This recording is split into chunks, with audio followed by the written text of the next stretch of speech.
Welcome to KGXT, Gen X Talks podcast, live from Central California. Making plans with the boys. I'm gonna hit the town. Yeah, I'm gonna make some noise. I'll push past the pain and my wounded pride. I'm gonna live it up. Yeah, stay out all night. But sure, I've had some better times. And I can't count all the tears I've cried. And maybe down my last time. Yeah, but the blues took me just fine. Need to get done. Can anybody tell us if we're up on the butt? Is the butt running? I can't quite tell. Let me look and make sure if staff is on there. There might be some staff, or there'll be a KGXT listener. I can switch over to the KGXT radio live clicker deal. All right, nobody's checking in, so I guess we don't have any problems. I guess everybody can hear us. That sounds good. All right. Well, they'll check in. So, welcome. Start the podcast. What do you mean start the podcast? Come on. You- Do your intro. You need to turn in your microphone. Make sure you're talking into it. I am. Would you start the podcast? How do you want me to do? I was going to say welcome, though. Welcome to the podcast. All right, broadcasting from KGXT Studios, 200 feet below occupied California. This is the Gen X Talks podcast. Now, if you're looking for the interviews, no. This is not the interviews. This is where my wife kicks the shit out of me for a complete hour. So I humble myself and humiliate myself at my own expense just for you guys. They find out who really is the boss. Yeah, they do. All right, Christopher, looks like Christopher Quillman just checked in. He said, sounds good. Great, actually. So I guess we got the numbers lined out. All right. And everything's. So we just got back from Reno. Last night. Last night. We had 4 days. We drove Slid up in there. sideways. We on fire. We slid in sideways, on fire, car broken down, doors falling off. But we made it. Car was just riddled with bugs Yeah, and whatever. Bullet holes. We went up to Reno for two things. It turned out to be three main things. But let me tell you how this went. We went up there to look for some property. We'd like to live outside of the Reno area, maybe. And so we have looked outside of Vegas, poked around there. Now we went up to Reno, and there's that one valley, and I'm going to mess up the name of that lake right south of Reno. There's a little valley. Washoe Lake or Washoe Valley. And then the next little valley to the south is Carson City, so Carson Valley. Carson Valley. And then you have Minden and That's Carson Valley. What's the other one? The other town? Gardnerville. And that kind of ends that long valley. All the way to Topaz Lake. Yeah, so there's quite a bit of area, and there's east and there's west, so we didn't get a chance to explore everything. No. So we take off on the trip, and we're doing well. We literally, my wife and I are having the time of just even driving. We're talking about stuff. We're laughing. We're carrying on. If anybody knows, we went up 395, which is through the desert of California. Right. Well, we jumped on the 58 to the 14, headed north on the 14, which kind of dead ends into the 395, and then you get up into Lone Pine and Bishop and Mammoth. People know where Mammoth. It takes you up through Mammoth. It's beautiful. It's a nice God's drive. country up there. But it was I'm telling you, personally, we were giggling and laughing and we didn't even have the radio on. No, the whole time we had no radio until our perfect drive was interrupted. That was because of you. All you, big boy. Well, a little bit, yeah. What do you mean a little bit? Well, I come over this hill, and, when you're going on those roads out in the middle of nowhere, there's 2 lanes, and you pick up a little speed. So I'm just jumped up over this hill, coming down the downside. Near Mono Lake. Near Mono Lake, right next to Mono Lake. Yes. And way out of the distance. I'm surprised my eyes even saw this cop. Well, because he was parked right in the middle. Who parks in the middle? And sideways. That's right. He was very visible. He was very visible, but he had to have been a mile and a half out, easy. Yeah, you saw it before I did. I didn't even see it. Yeah, well, I hit the brakes. And you go, what are you doing? And then you saw the cop, and I'm like, what is it? And you even had to squint. He was far away. Yeah. So I slowed down from 95 to about 70, and then I come up on him, and I pass him. He doesn't even move. You knew. But he didn't move. No, he didn't. And I thought, all right, so we got a little time here. And then I'm about half a mile past him. Then he pulls out behind me, catches up to me, and then just follows It was me. almost like they were disgusted. You want to go? Do you really want to you really wanna do You this? want to do this? So they- I guess so. They followed me for about another mile and a half. Then he turns on his lights, and I pulled over. And I don't know, how young was the cop? Oh, 12. I mean, that kid was He was fresh young. out of the And he academy. goes, "Do you know why I stopped you?" I said, It's "You a were beautiful day. You were a beautiful day. You were bored." He goes, "No." He goes, "You know how fast you were going?" I said, "I am a law-abiding citizen." No, that's not what you said. And I did tell him that. I said, "What did I say?" I said, "Well, I'd like to think that I was going the speed limit, But I officer." wasn't. But I probably wasn't. It didn't help that every time I was trying to straighten up my reputation, you'd giggle in the front seat. Oh, yeah, because I thought it was hilarious. That didn't happen. Every time I tried to say, "Well, I'm a nice guy," and everything, you're like, no, he's not. I just needed you to be quiet for 10 minutes. It was funny. Well, I had to find all the paperwork that he wanted. I didn't have my license, my registration. You did. You had all Oh, that. yeah, I handed it all to the cop. Here Okay, you write go, 'em big up. boy. He goes, "I got you with my radar." I go, "Yeah, that's not possible." I go, "Man, I was over. You were over a mile away." And he starts giving me the speech about modern radar like I'm an old guy. "Well, sir, the way modern radar works," I said, "Easy, son. I'm not that old." And I said, "There's no way radar could hit me at a mile and a half away." I mean, I've held radar guns, and I'm thinking, well, that was like 1985 was the last Yeah, time there's a lot of technology. No, his work on laser. They can actually hit a laser beam on your car, so they know what car they're tracking. And then I love what he said. He goes, "Then I saw the front dip down." Yeah, he goes, "I saw the front of your truck dip down. I knew you hit the brakes." I said, "Well, how fast did you actually clock me?" He goes, "I clocked you at 91. I know you were going faster than that because I saw the front of the truck dip down." I said, "Yeah, I think I was doing 95 when I saw you." I said, "I wasn't trying to speed, just kind of got away from me. I'm not trying to race to the next town." And he goes, "I got you." He was nice enough to write me up at 75. Yes, he did. And we shot the shit for a little bit. He was a cool guy, but he's his cop daddy who had the Mountie hat on. Daddy. That guy was behind. He got out of the car. This kid was in training. was in training. Officer Kepps, if you're listening, I love you, man. I'm just giving you a bunch of shit. Thank you for helping me out that day. Officer Kepps on the 395. But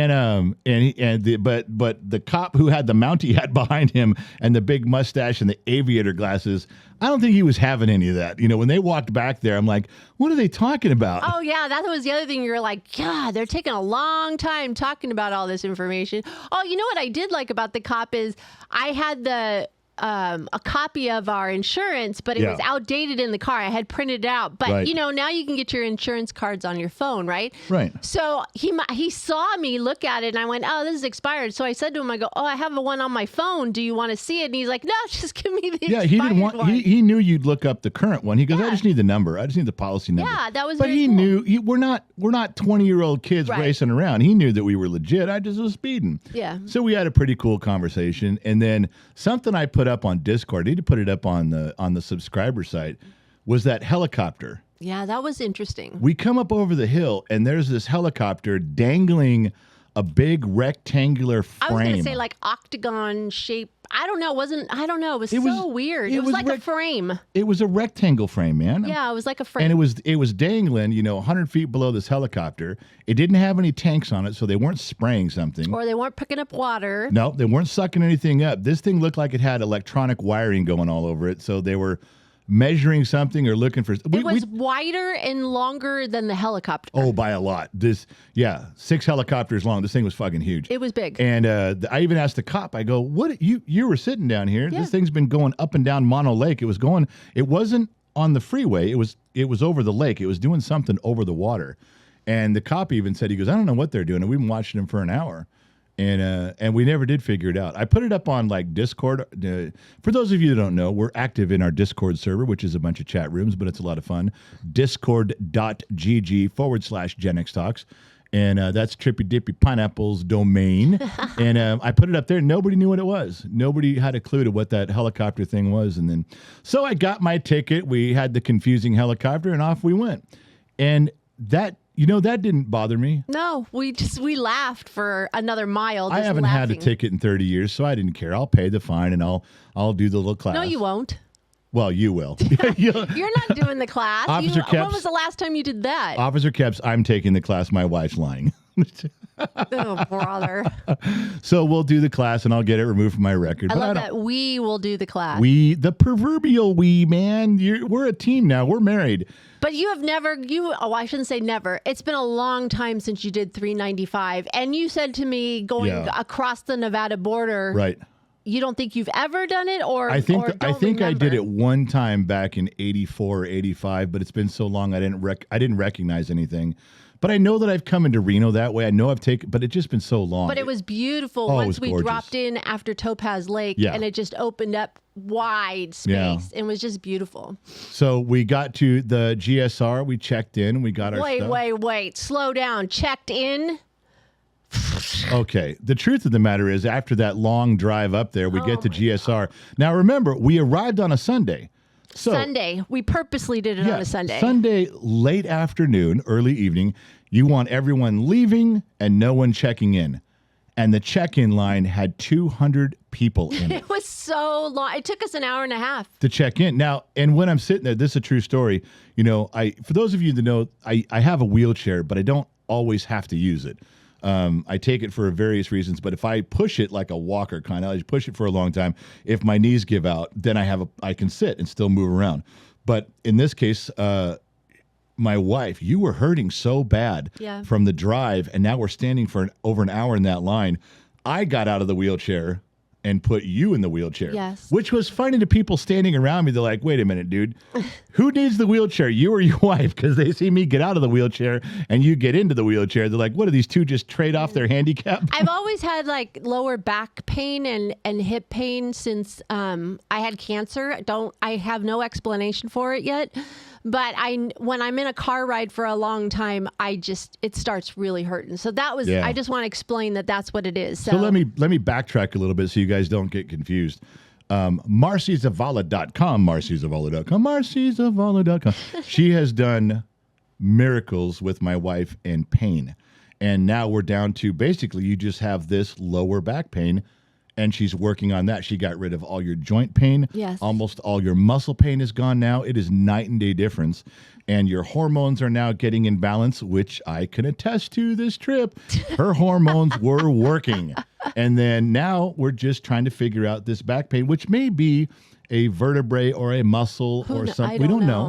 I don't know But what it is. just to be clear, I don't want you guys to think, I thought you guys were using MarcyZavala.com. Why is there? Because she has gotten rid of so much pain for you. Mm-hmm. And now we're down to just this one last thing. And this may not be a diet, food, exercise thing.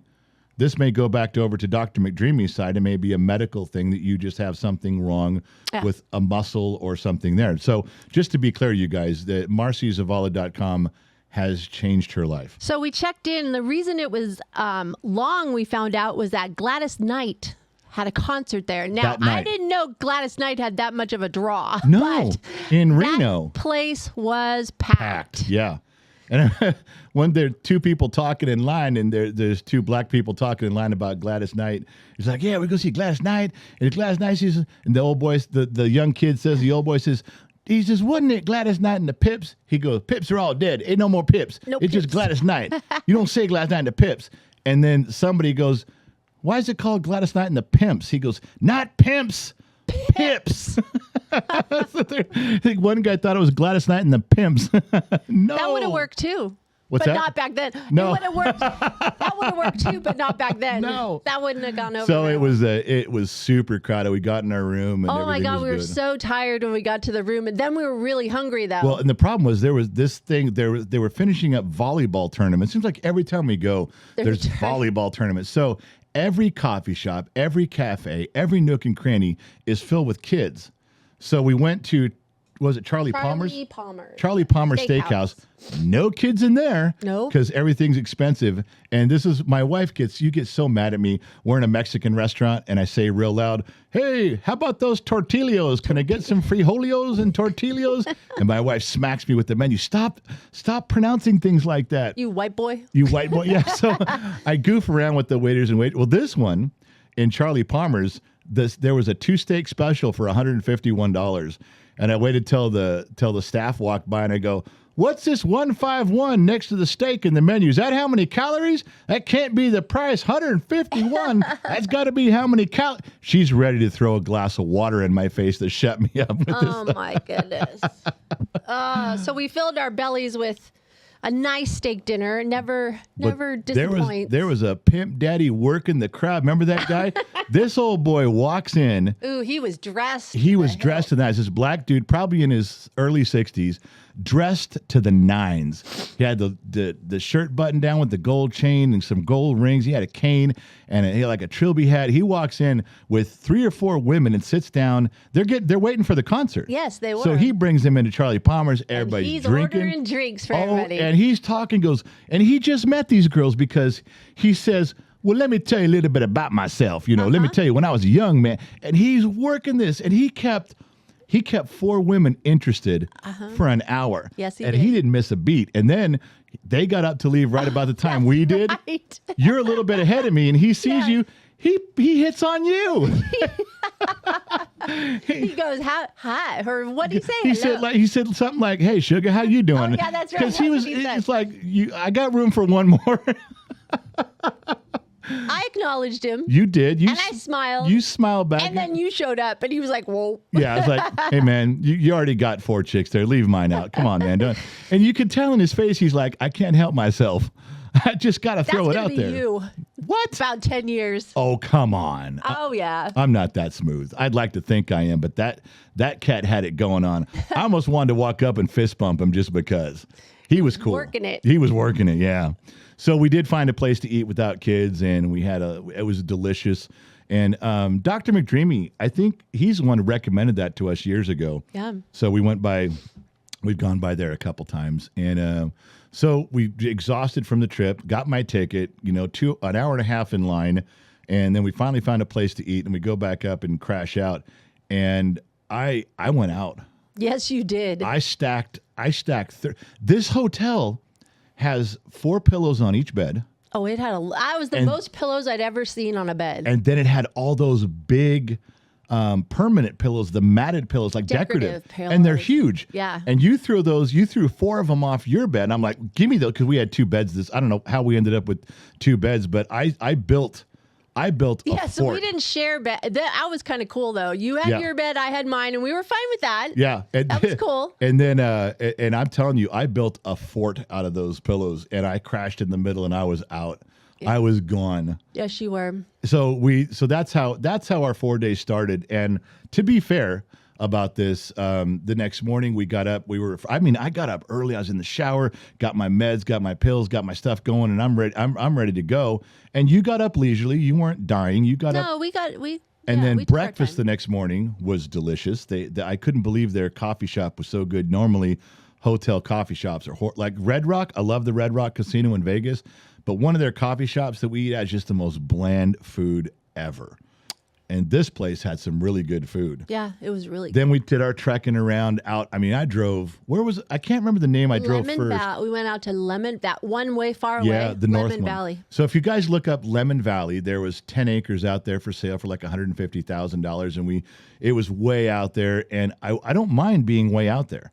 I don't even mind being in the desert. It's just that when I drove all the way out the dirt road and I got out and I walked around, I just didn't feel the vibe. I was like, this isn't what I'm looking for. I didn't care for it. It was okay. I mean, to anybody living in Lemon Valley, it was okay. Yeah. It just wasn't us. That wasn't what I was looking for. So we drove back in, and then we went south of town, Minden and Gardnerville. Started looking around in there. Minden, a regular 4-bedroom house, is $1 million. Yeah. I'm like, okay, Minden's off the map. I mean, it's way out of my league. And so we did some looking around at some other places, and then ladies and gentlemen, I went to hide the golden coin. I painted some golden coins. I stamped some golden coins. Before we left, and I had the super glue and everything's ready. Gave them to my wife, said, don't forget to bring the golden coins. We get to where I'm going to hide the coin. And I got to kind of sneak out to where it is to hide this coin. And I sat there and I said, okay, all right, honey, give me the golden coin. Hand it to me. And she starts looking through her purse. And then she starts looking in the truck. And then she looks at me and goes, I think I forgot it. And I said, "You did what?"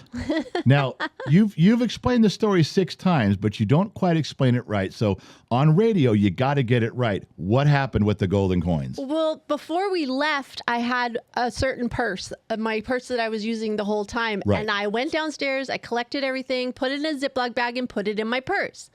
But then you started handing me more things to put into my purse. So when we travel, I carry his wallet, his sunglasses, My cologne. his night glasses, Yeah. his cologne. So ladies, like I'm like, this is not going to fit. Yeah. So what I did is I went into my closet and got a bigger tote bag and brought it out to our bed. And the old purse I tipped over, like dumped it, like Yeah. shook it out. And I gathered everything and put it into my bigger purse. Didn't even think about looking to see if the gold coins, I figured it dropped out. But they got stuck somehow. They did. But before I knew that, we were waiting. He's talking to me going, where are they? Where are they? I'm like, I know I packed them. I know they were in my purse. So then I was getting mad, and she convinces me they're obviously in another bag back at the hotel. I was like, all right, I'll deal with that. And I even texted the kid, Briggs, and I said, look on my desk, her desk, by Down the by front the door. kitchen. He searched everywhere. Goes, dude, they're not here, Dad. There's no gold coins. I said, okay. So now I'm pretty convinced they're back at the hotel. Well, we get back to the hotel. Guess what she couldn't find? I went through every pocket, every suitcase, still couldn't find it. And I'm like, this is driving me insane. And then she has like a light bulb go on in her head, and she goes, I did switch purses. I did switch purses, and I'm like, what? So then you called the kid and said, go to my closet, and there's a purse hanging behind the door. And he goes, hey, it's full of gold coins. There's a baggie of gold coins. I felt better. I thought I had lost my freaking mind, but So no. the next time we go, which is the next day, I had to go get more quarters. We had to go get gold paint. We had to go to Harbor Freight and buy some punch stamps. Went to the Sun Valley Fox's house. We painted them all up. We stamped them. We let them dry. We drive out to again, I'm there, and I'm like, or no, I'm sorry. I'm about a block away from being there. I've got the gold coins, and I say, okay, hand me the super glue. You hear that giggle she just did? That's what she did to me. I go, hand me the super glue, and she goes, I was in the bag with the gold coins. back in California. I'm like, are you fucking kidding me? Why didn't you tell me that? I don't know. It didn't even dawn on me. All you kept saying was gold coins. And then I was like, well. Yeah, so we had to drive over to the gas station or Rite Aid or something and get some super glue. Ended up not needing the super glue on that particular coin, but we did. Side note, if you're looking for the gold coins, take a screwdriver with you. You're going to need a little bit of a screwdriver on this one. Yeah, to get on them both out. of them, actually. Yeah. So we did find gold coin number 8. It is in Nevada. It is not down by Vegas. It is more towards It's Reno. in the Reno area. And then we went to my brother-in-law's house, the Sun Valley Fox. He invited us over for a barbecue. And I need to tell you something. I know you guys think he's been my brother-in-law for 30-some years, but him and I didn't bump into each other often. I was at his house for a couple hours one year, but my wife would take the kids every year and drive up to his house and spend time with them, then on up to Grandma's and Grandpa's house in Oregon. I stayed home and worked. And then the times that he came down, I didn't always catch up with him when he was down helping Bima down in the San Fernando Valley. So of course we knew each other. We liked each other. We got along. But in all these years, we've never had one-on-one time to bond. No. And we haven't really had any time to talk without other people always there. Right. And even the times that we did, it was only for half an hour. Right. This was the first time in our entire... It was just the 4 of us. Yeah, and we sat down with his wife, Donna, who I love, and my wife and I, and we just sat down in his perfect, beautiful backyard. He's got this landscape backyard with a pond and a waterfall, and he's done it all himself over the past 30 years. A view of the mountains, like up towards Tahoe, with snow on them. And it was a warm day, and it was a breeze, and under his big umbrella. We had some whiskey. He brought out some really smooth whiskey. Pendleton, and then he made these ribs with the meat fell off the ribs. Yeah. We must have spent 6 hours doing nothing but talking, all 4 of us, and mainly your brother and I, Sun Valley Fox and myself. And then I can't tell you when I left that night how close I felt to your brother. I mean, we always had some common ground. You know, Right. I married his sister.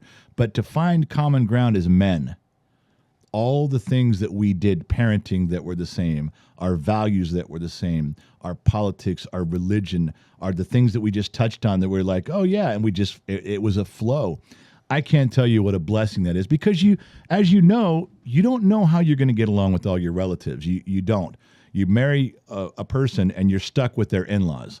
And it could have been just as bad. I mean, I've got one of my in-laws I don't get along with at all with my wife. This one got along famously. And we really had a good time. I couldn't have felt more at home or at ease.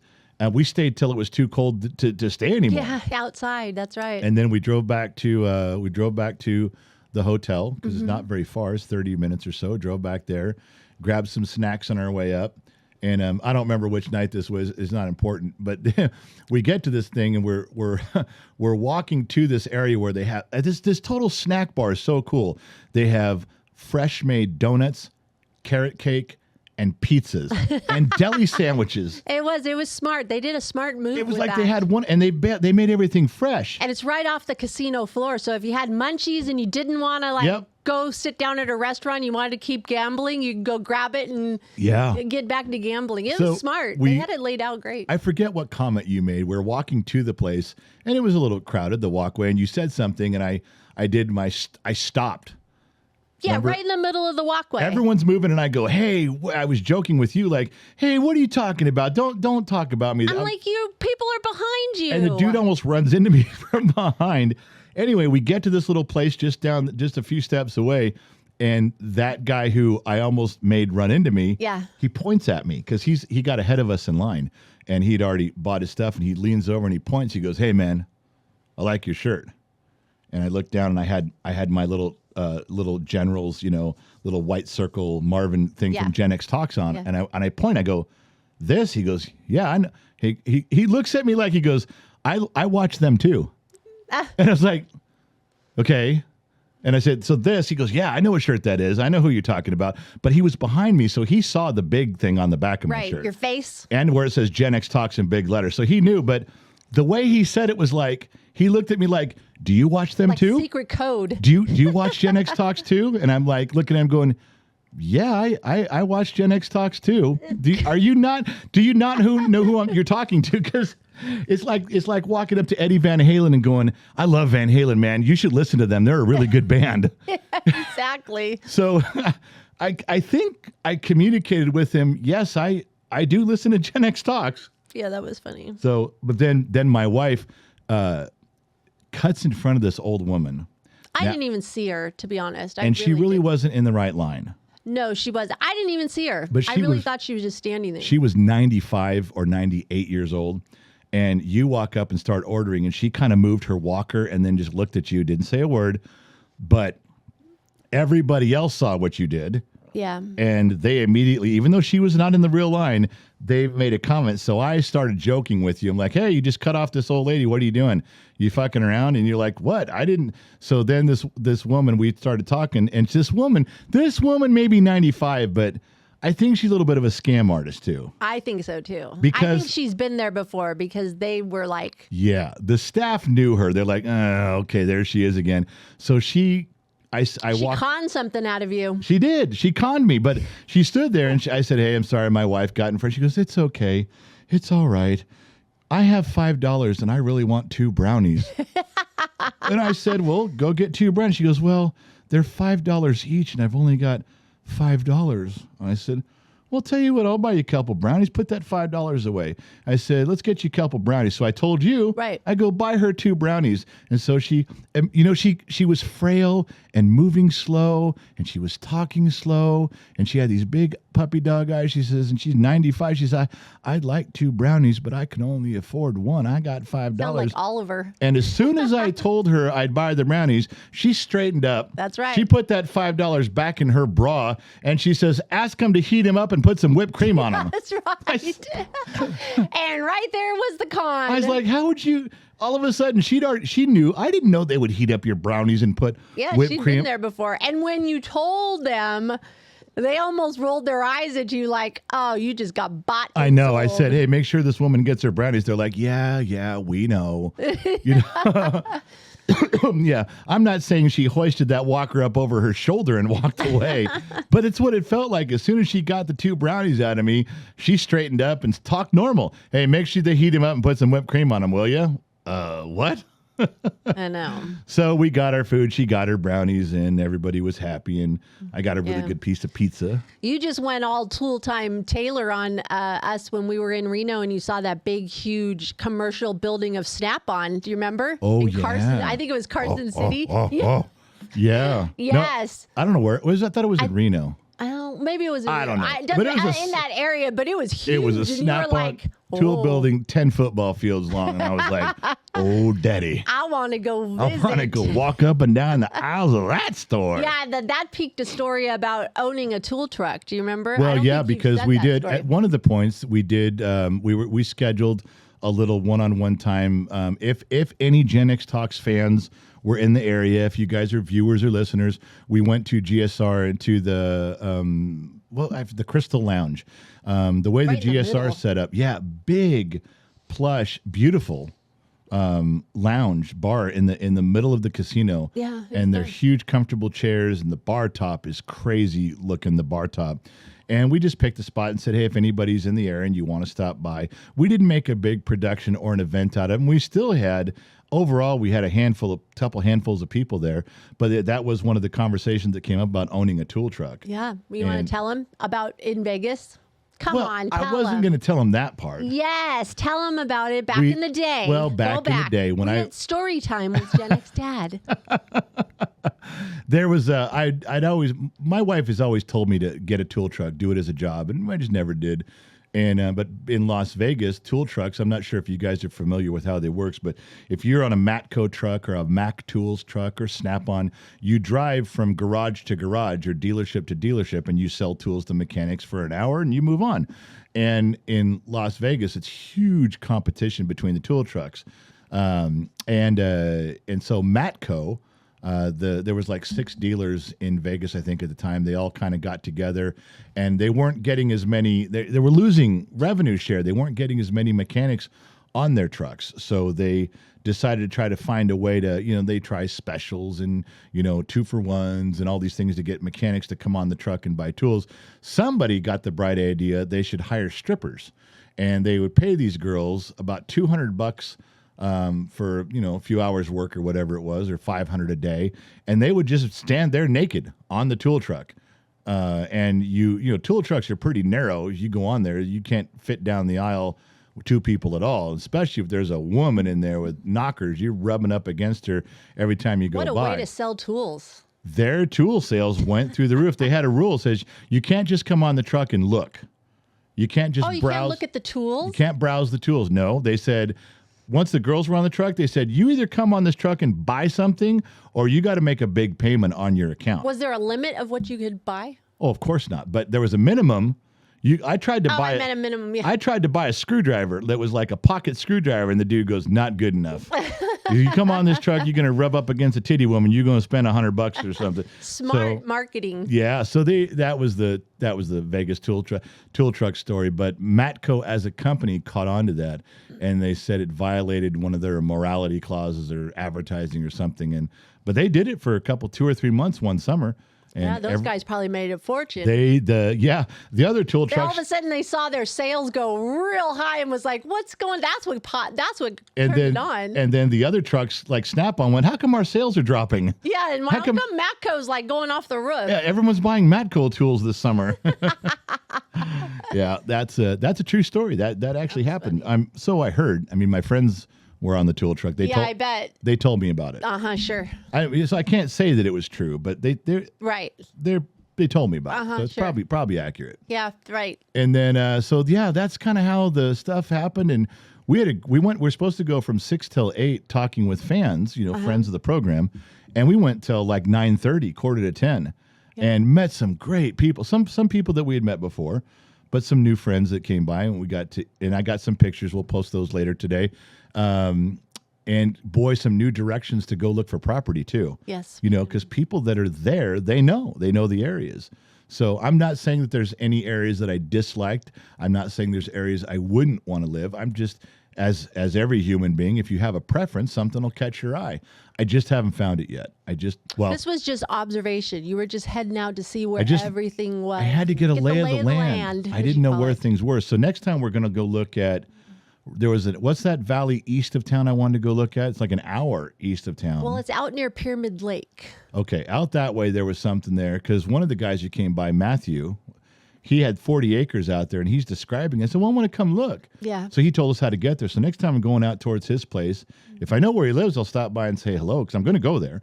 And then the other one was Dayton. Yeah, we want to Dayton, look Nevada. East or west of? East of Carson City. East, so away Near from Virginia away from City. the mountains. Yes. Okay.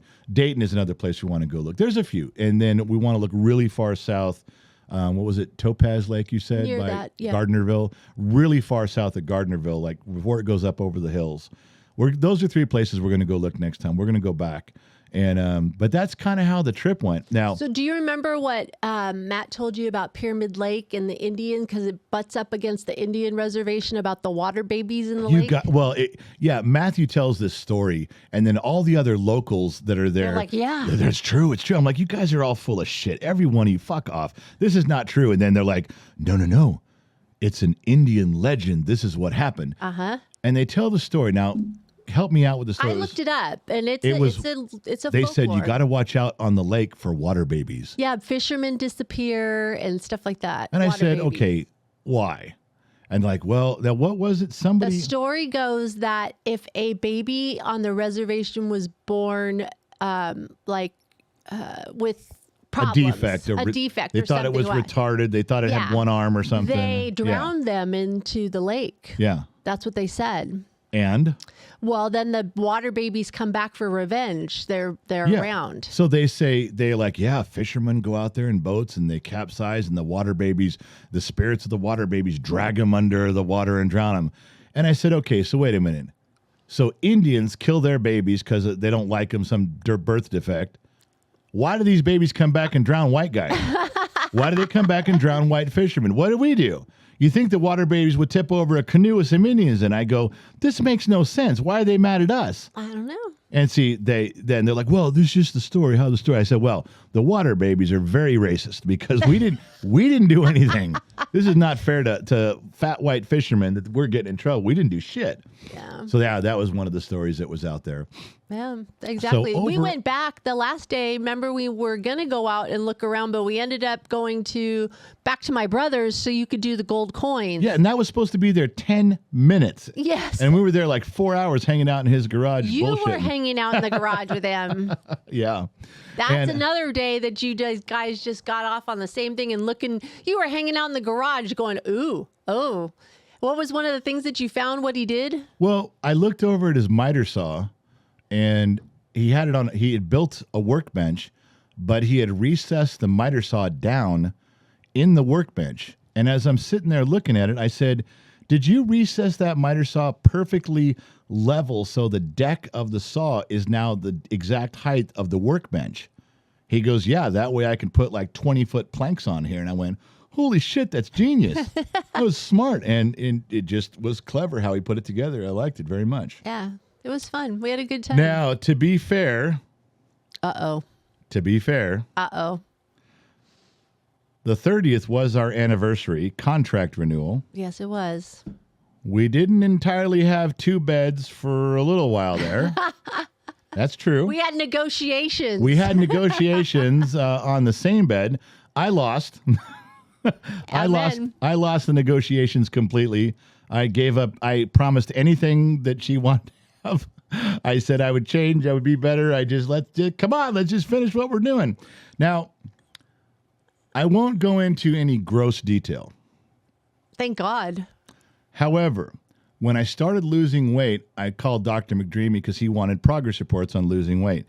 And I told him, I said, I know this is going to sound dumb, but I can, when I'm brushing my teeth and I go to get some water, she has a glass. She rinses with a glass of water at her sink. I bend over and put my mouth on the sink and spit out the toothpaste and water, and away we go. Guy version. And I called Dr. McDrew and said, I know this is dumb and you don't really care, but since I started that diet, I can actually reach the faucet much easier now with my big fat stomach out of the way moving. And he was like, that was great. That was good news. What else? And I said, well, I could bend over and pick up all my clothes off the floor without huffing and puffing and dying. I mean, these are real progress things. Yeah. When you're a big fat guy, you notice little areas of progress that you couldn't do before that now you can do. And they're small, but They're especially significant, though. and to your doctor who's watching and he's like, that's gigantic. These are big steps. All right. So without getting into detail, yeah, don't get too graphic. negotiations, during contract negotiations, there were some activities that normally couldn't be done that were done.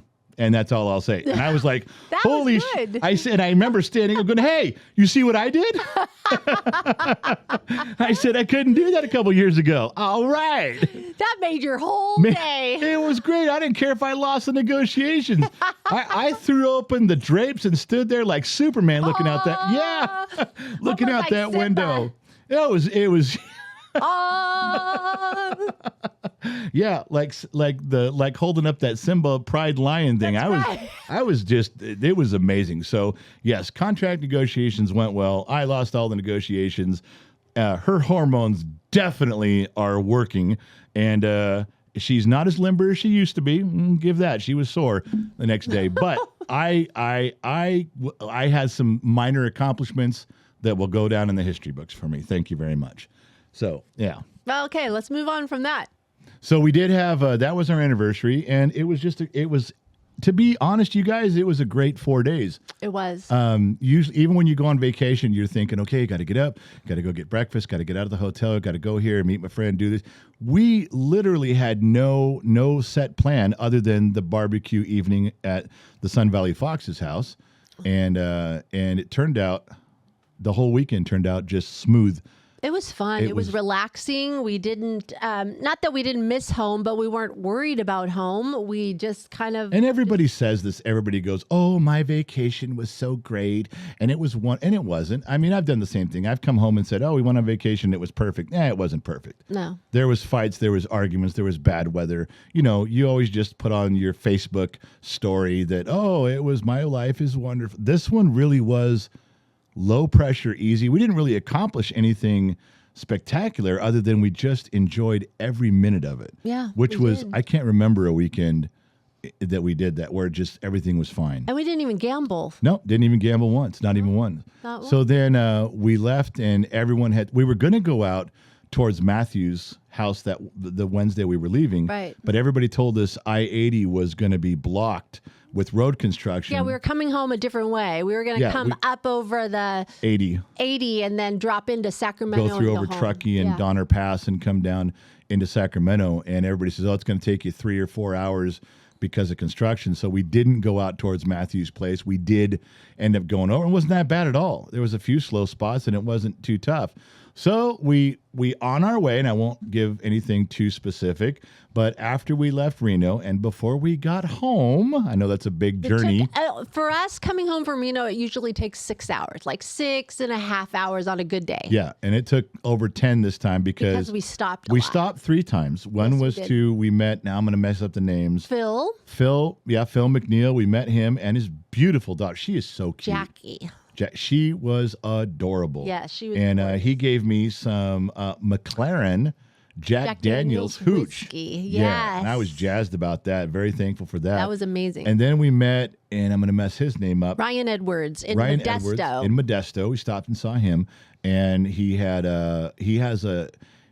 If I tell you he has a Twisted three twisted. Twisted three print shop. shop.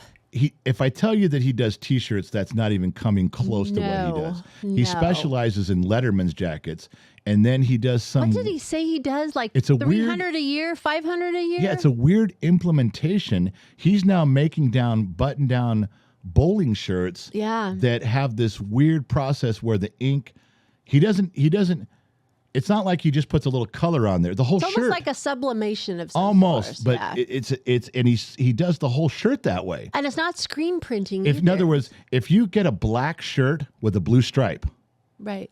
the shirt started white, He inked the entire shirt black and then put on the blue stripe. That's the detail he puts in these things. Yes. So we're going to work with him on some ideas. And I don't know, fans, you got to tell me if you would do this. This is my thought. Ladies and gentlemen of the jury, I'm going to submit an idea to you. Please comment in the box below. Please comment in the box below. What if we had a Gen X Talks Letterman jacket? You guys bought it from... Would you buy it? You could buy it from him, and then we give you patches for everything you attend. In other words, we can do them retroactively. If Trippy Pineapple bought a Letterman's jacket, I could make a patch for anybody that was at Two Bears Route 66 Car Show. We'd make a patch, Two Bears Route 66 Car Show. Anybody who attended and you have a Letterman's jacket, we'll mail you a patch for free. You can put it on there. If you were at the Las Vegas meet and greet in 22, 23, or 24, we'll have different patches or a pin. We'll mail them to you for free if you attended. Now you got your Letterman's jacket, your Gen X Talks Letterman jacket, and any event that you attend, we will make a custom patch or pin that reflects that event and just send it to you. Your expenses, you got to buy the jacket from him. But after that, you can collect the things you've been to. There can even be a special staff pin. If you are on staff or you've been on staff even in the past, you earned one, you get one, and you put it on there. Would that be something anybody would be interested in? If you went to VidCon, if you went to the Gen X Talks barbecue, if you went to the Reno meet and greet, if you went to those things or you attended stuff, you'd get one. Does that sound? Are we on the right track here? I don't know.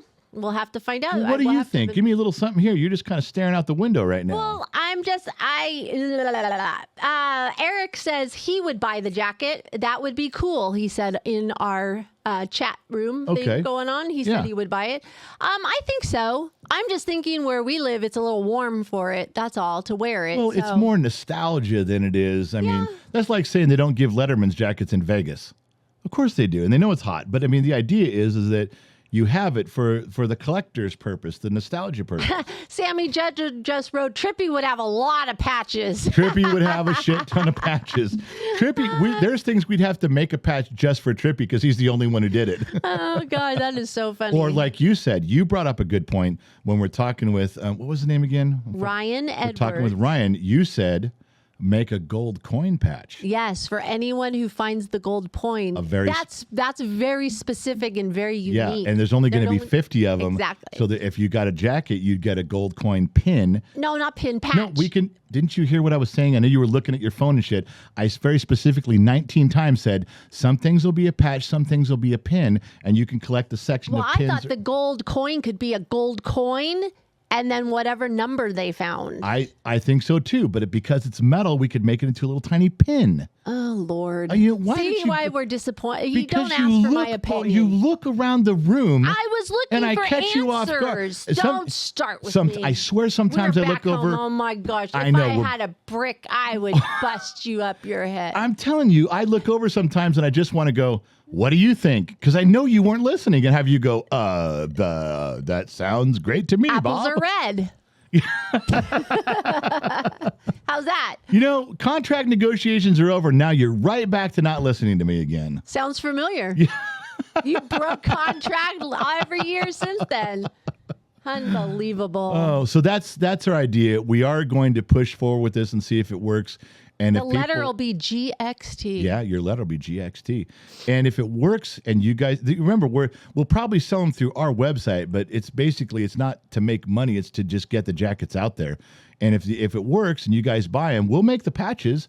We'll pay for the patches and send them to you. I mean, you guys took the effort to drive all the way to Las Vegas or all the way to Reno for something. We're so grateful. We'll make a patch and send it to you. No problem with that at all. Yeah. So we need to announce next week on the 12th. We are heading to Arizona to hide a coin. Anybody in Arizona listening? Arizona's getting their coin in a couple weeks, so get ready. I might hide two, but for sure we're doing one, and then we'll put up the clues on where it is. Yeah. And you know what was funny is that one guy, when we left Reno, you and I were leaving Reno, we were packing up and getting out of there. We had our breakfast and stuff, and I remember trying to put together a little collage, just a few pictures. I put one up there of Matthew and I kind of thumbs up. I put one up there of your brother and I toasting to each other. I put up the Renos, a little collage picture, just saying goodbye. It was like, thank you, goodbye, we're leaving Reno. And I put it up there on all the subscriber sites, and I threw it up on Discord and just said, hey, it's a little goodbye. And this You're gonna guy, reveal this? this guy, well, it's out there. Yeah, but he hasn't found it yet. So don't say anything about the collage picture. Okay. No, not about the.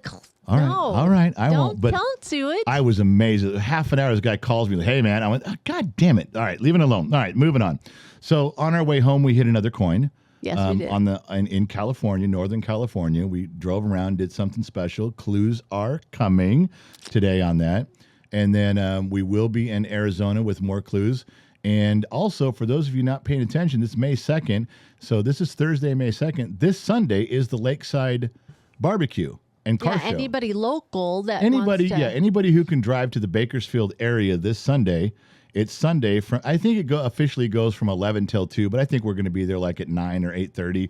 And we'll set You're up going to be there at 9 or 8:30. Well, I'm going to show up from 11 to 2. I don't know what you're smoking. We'll send the kid over there to set everything up. Oh, well, Trippy will be here. He'll go with Trippy you will at go 9. do it. Trippy will be over there.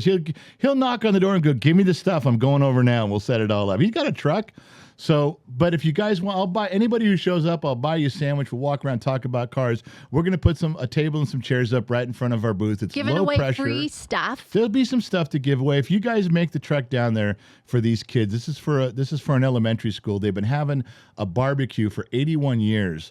In the middle of nowhere for the school. And now they've added the car show to it the last few years. Most of the people that have had family farms in this area, most of those kids go to the school. It's kindergarten through 8th grade, I believe this school is. I had a good friend of mine teach there, and that's what it is. It's the farmers have their kids go there, and right after school, they got to get back to the farm. And the problem is it's an elementary school and a middle school, and it doesn't get a lot of funding from the state. So the locals in the area have been trying to help out for 81 years. Yeah. So this is the first time we've been invited, and I thought if some Gen X Talks folks could come by and just wander around and buy a burger or something, it'd be fun to do. Now I know and Gen Z kid played basketball there at their gym. He played basketball at that school. So anybody who can make the drive, if you guys come over, we will give you a free T-shirt. We'll buy you a sandwich at the barbecue.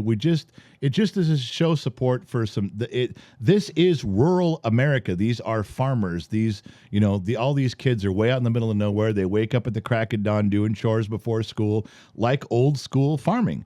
And it's nice to go help them out once in a while. So that's what we're doing down there. Brandon's Transmission, and I've known Brandon for years. He does a great job. He sponsors this thing for these kids. And this year we're tagging along with him to help out with Gen X Talk. So anybody who can show up on Sunday, and I know not a lot of you live in this area, but if you can get down there, it's a lot of fun to do it. Just drive out for the day and drive back. Should be a beautiful day, too. Yes, it should. So, that was there more to say? Am I missing something? I'm sure there is, but... We did the deal. We drove there. We did this. We talked about Sun Valley Fox.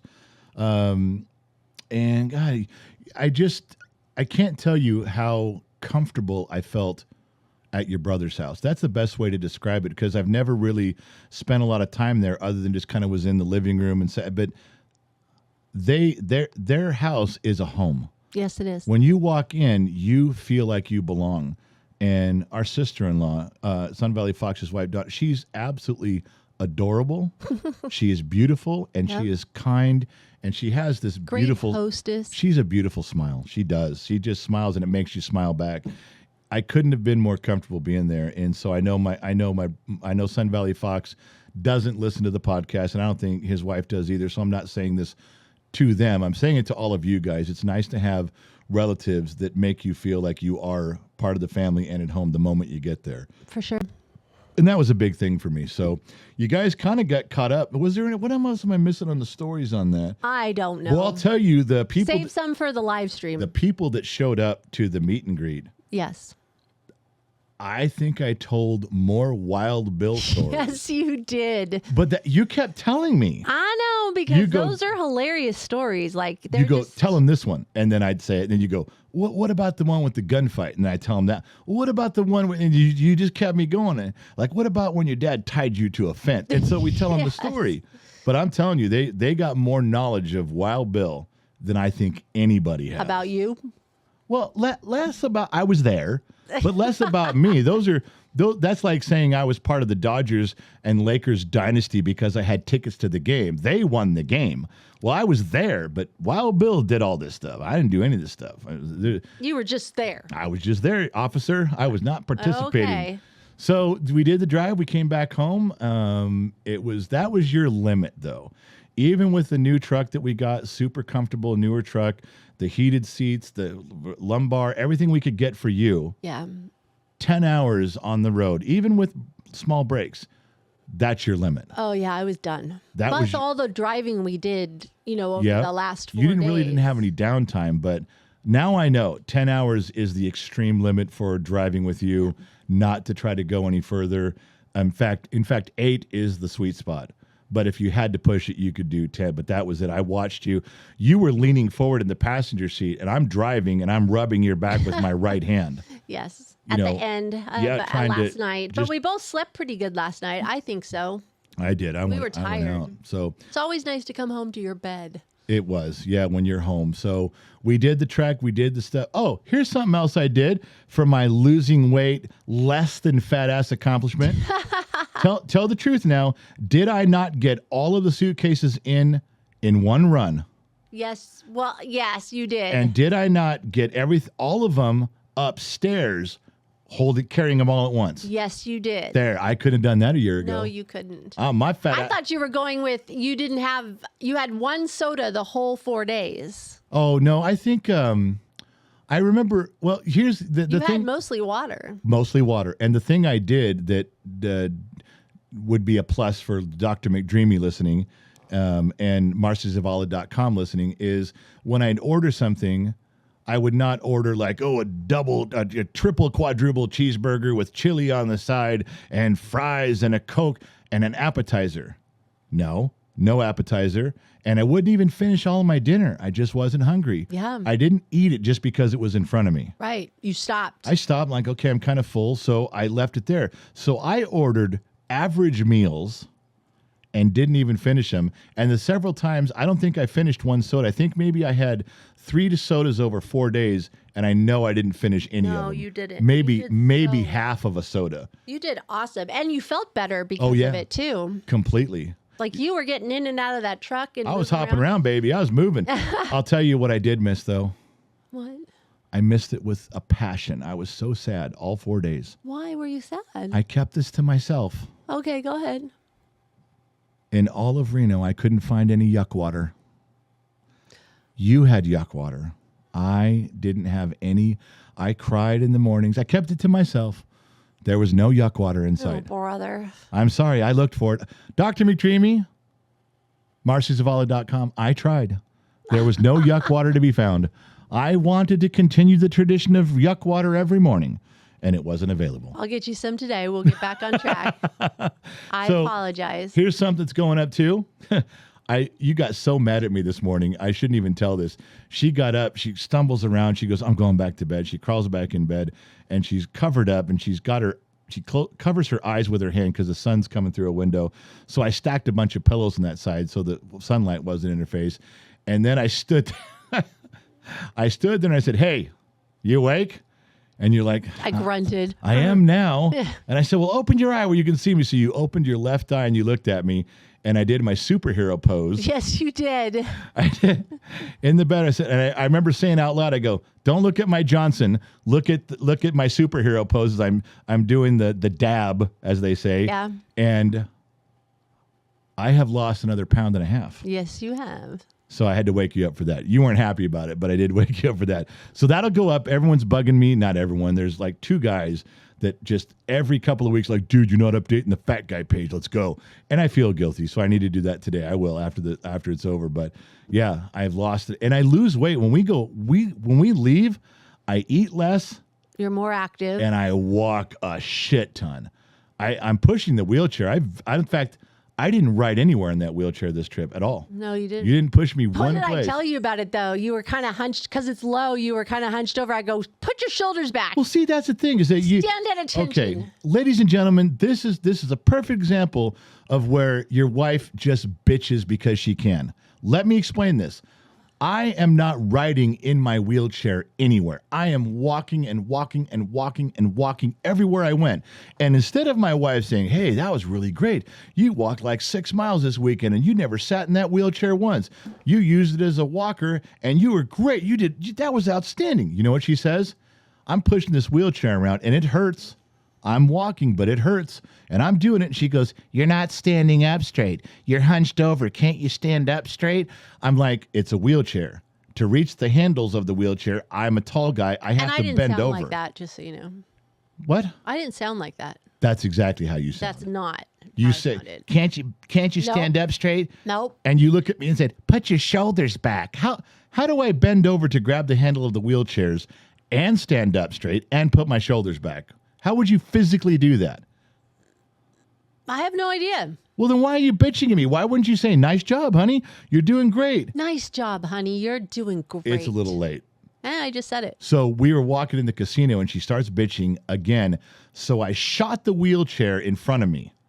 I threw the wheelchair out in front of me and I put my shoulders back, my head up, and I put my elbows out and I was strutting.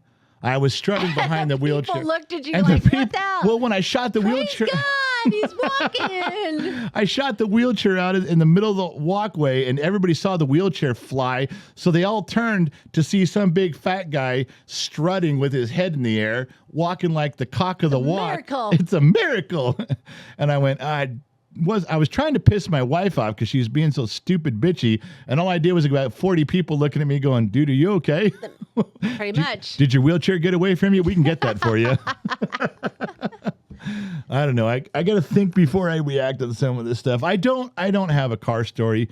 Can we just count me getting a ticket going 95 as the car story? Absolutely. Oh, don't shoot that rubber band at me. I swear to don't. If you shoot that, I swear to God, Christ, you goddamn it.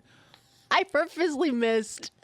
Not by much. I just shot a rubber band at his head. What are you, that bored? You shooting shit at me? What the fuck, Charlie? Wow, calm down there. I love you. I'm perfect. You cannot you shot a rubber band in my face and tell me you love me. Oh, your pain meds are kicking in because you're just acting loopy. All right, we got to go. We got to get out of here, guys.